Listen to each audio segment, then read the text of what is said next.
Вестина КТВ, добро вечер. Министерот за странски инвестиции Веле Самак ја посети денеска општина Велес. Заедно со градоначалникот разговара за можноста за нови странски компании да отворат фабрики во општината. Според министерот Самак има заинтересирани, освен индустријските зони, сега локалните власти како локации за инвестирање ги нудат и поранешните фабрики. Нови странски компании сакаат да инвестираат во Велес, предвидуваат погони за производство на автомобилски делови. Министерот за странски инвестиции Веле Самак денеска заедно со градоначалникот ги разгледуваа можностите кои на потенцијалните инвеститори може да ги понуди Велес.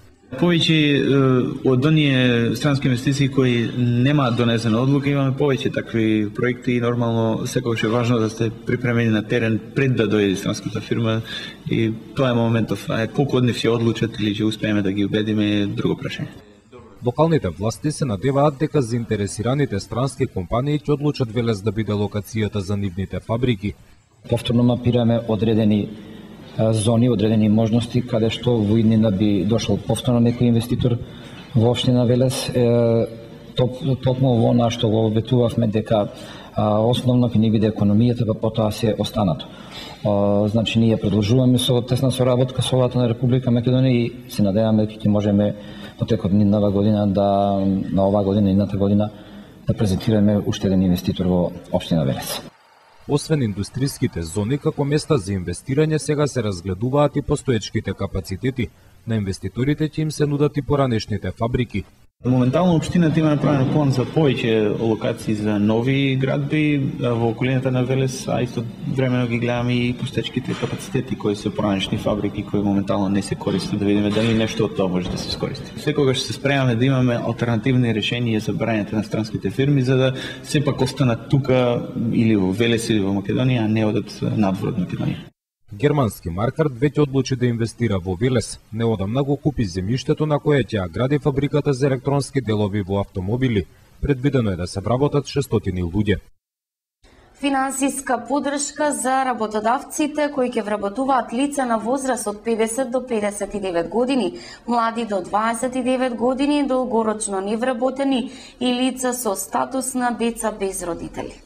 Владата ќе одвои 9,97 милиони денари субвенции за компаниите што ќе вработат лица што потешко се вклучуваат на пазарот на трудот. Ова мерка ќе овозможи вработување на 587 лица на возраст од 50 до 59 години, млади лица до 29 години, долгорочно невработени лица, како и лица што до 18-та година имале статус на деца без родители.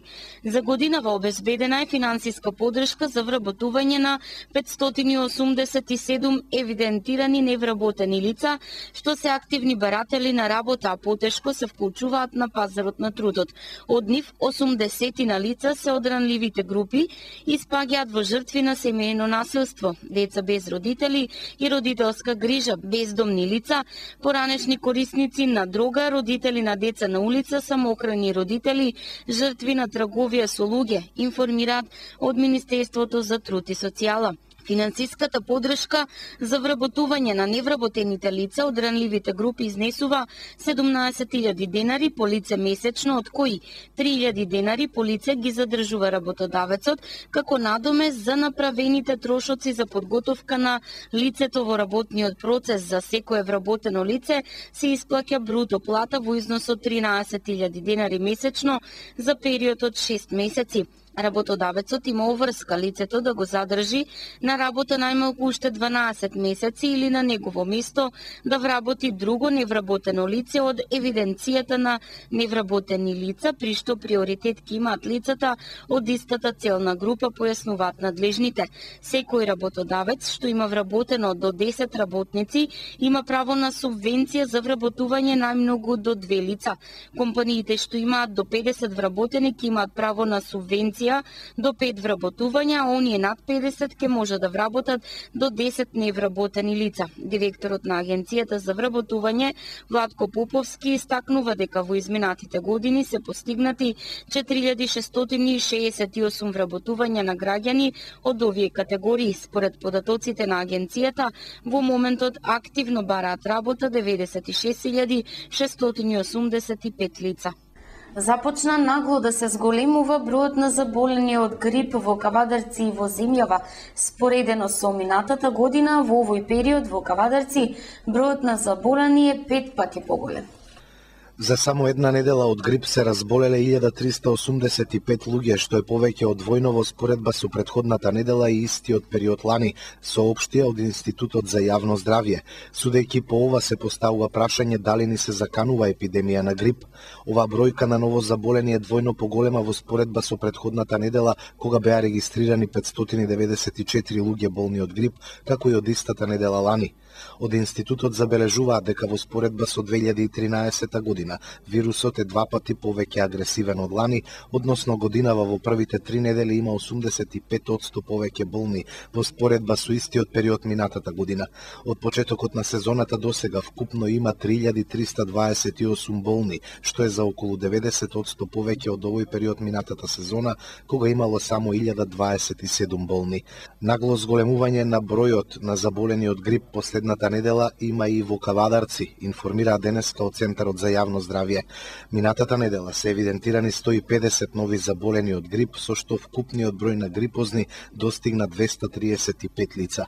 Истиот период лани, од почетокот на сезоната во октомври, имало само 43 заболени, а сега бројот е 5 пати поголем, рече доктор Ристе Јовановски, епидемиолог во Центарот за јавно здравје.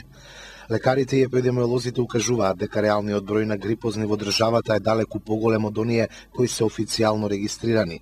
Поголемиот дел од заболените не се јавуваат на лекар, туку се лекуваат дома. Тие уште објаснуваат дека речиси нема семејство во кое има најмалку еден болен од грип, кој потоа ги заразува другите, и така се случува и цели семејства да го одлежат грипот, но малку од нив се обраќаат за лекарска помош. Кај помладите и здрави луѓе грипозната состојба брзо минува за неколку дена, додека кај постарите лица, хроничните болни и децата може да трае и по една недела и повеќе заради послабиот имунитет. Епидемиолозите велат дека во наредните недели очекуваат тренд на интензивен и континуиран пораст на бројот на грипозни. Овој тренд на раст на активноста на вирусот на инфлуенца ќе продолжи и во наредните недели. Со оглед дека неделава децата се вратија на училиште, епидемиолозите очекуваат грипот, како и секоја година, по завршување на зимскиот распуст, многу повеќе да заеде замав. Заради блиските контакти и затворените простории, вирусот побрзо и полесно се шири. Но епидемиолозите не сакаат да прогнозираат дали годинава може да дојде до епидемија, со оглед дека имало години кога овој период имало и по 10.000 болни, ниту пак кога грипот ќе го достигне пикот, бидејќи ширењето на вирусните инфекции е непредвидливо. Најмногу болни има на возраст од 15 до 65 години, и тоа 2087 лица, што е 62% од вкупниот број болни.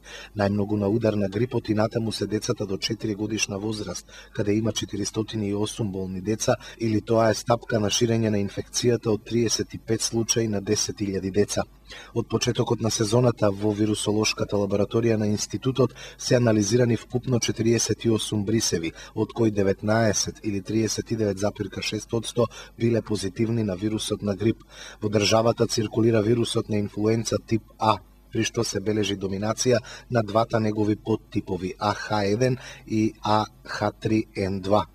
Во извештајот на Светската здравствена организација за движењето на вирусот на грип во Европа е на ниско ниво, во поголемиот број на земји од европскиот регион.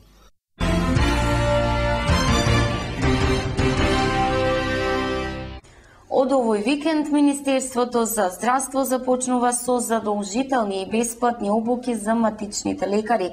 Тие пак бараат работилниците да им бидат ставени на веб портали. Од овој викенд Министерството за здравство почнува со задолжителни и бесплатни обуки за матичните лекари. Целта е практицирање на медицина базирана на докази, како и користење на упатствата за истите. Образложението на ресорното министерство е дека овие упатства се една од најсериозните алатки во современите здравствени системи и се правно обврзувачки како такви, објавени во службен весник на Република Македонија согласно одредбите на Законот за здравствена заштита.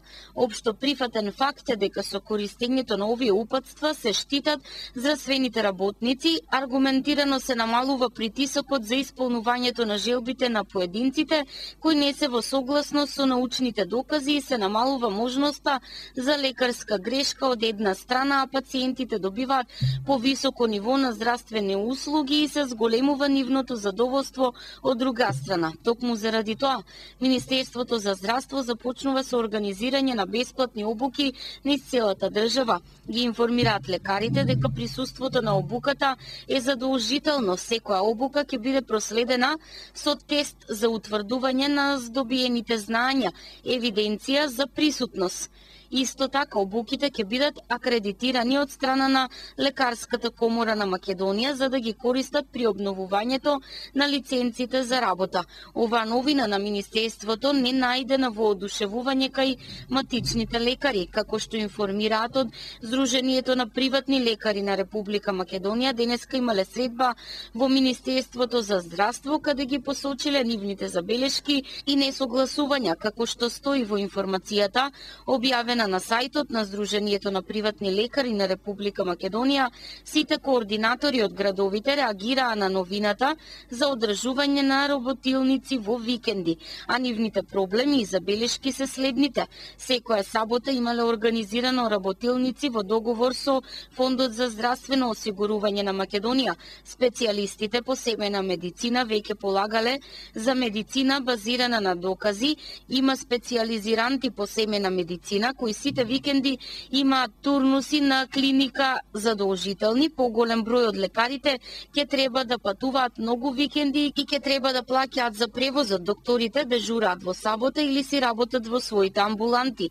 Една од грижите им е и кој ќе плаќа патни и дневни трошкови.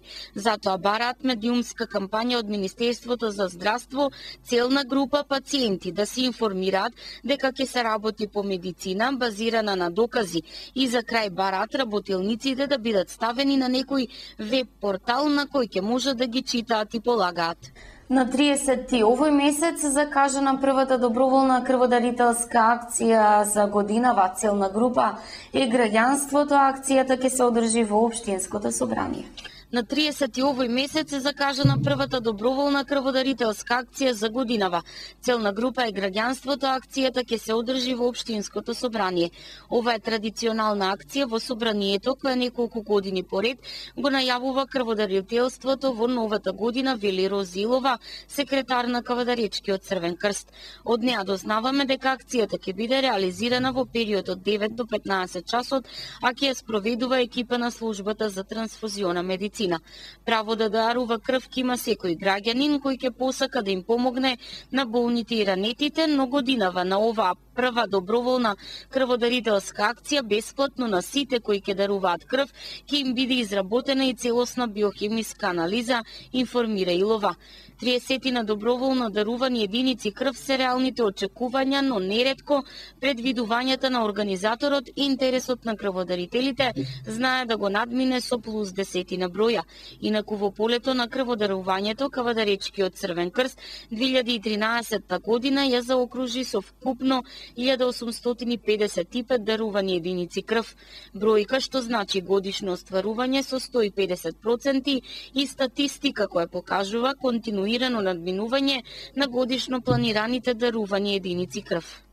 Се известуваат сите заинтересирани граѓани дека градоначалникот на општина Неготино Ванчо Апостолов наместо еден како досега почнувајќи од 1 февруари до 30 јуни оваа година ќе организира по 2 отворени денови за прием на граѓаните во текот на неделата. Тоа значи дека освен во четврток, како што беше досега пракса, градоначалникот Апостолов ќе врши прием на граѓани и секој вторник.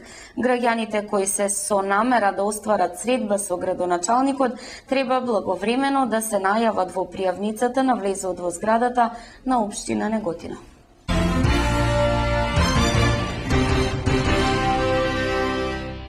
Земјоделските производители се повеќе се интересираат за да посадат овошни садници од колколозови.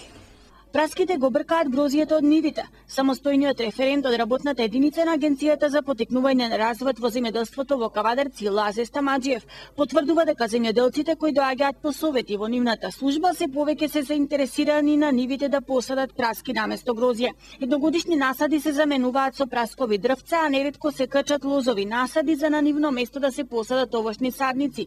Причината за такво нешто е многу добро позната. Ситуацијата со неплатеното грозје од една страна и добриот бизнис со прасковите и другите овошни дрвца од друга страна допринесуваат за тоа земјоделците да се свртуваат кон праските, а да му вртат грб на грозјето, нагласува Стамаџиев. Дека плантажите со праскови дрвца се шират во Тиквешијата и Повардарието се согласува и лидерот на лозарите Љупча Ризанов, претседател на регионалниот сојуз на лозари Агротиквешија од Кавадарци. Точно е, насадите со праскови дрвца се шират се повеќе во пониските делови на регионот, каде што сепак рака на срце лозовите насади и послабо успеваат. Има појава да се ништат стари лозија и на нивна место да никнуваат праскарници, вели Ризанов.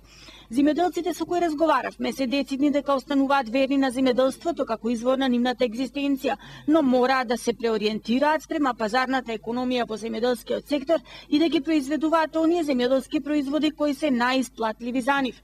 Многу побрзо се доаѓа до пари кога се произведуваат праски отколку грозје, а тоа е најважно за нас, додаваат тие. Во Росоманско, како најголем регион за производство на праски во Македонија, се произведува 1% од светското производство на праски. Подрачната служба на Македонија Пат во Неготино спремна за делување во зимски услови, особено сега, кога се најавуваат и врнежи од снег. Подружницата на Македонија Пат од Неготино редовно ги чисти наносите и одроните од карпи на карпестите делници како оние кај Фаришката клисура на патот кон Прилеп, патот кој преку Лакавица води кон Штипи, автопатот од Демиркапија до Удово. Ова денес го соопшти раководителот на подружницата Петар Емшов. Зимските служби за зимско одржување на патиштата во 4 општини Кавадарци, Неготино, Росоман и Демиркапија ни се на терен. Будноста е уште поголема сега кога има најави за снежни врнежи, рече Емшов. Тој нагласи дека располагаат со доволни количини на абразивни средства, сол и ризла за интервенција на патиштата во зимски услови.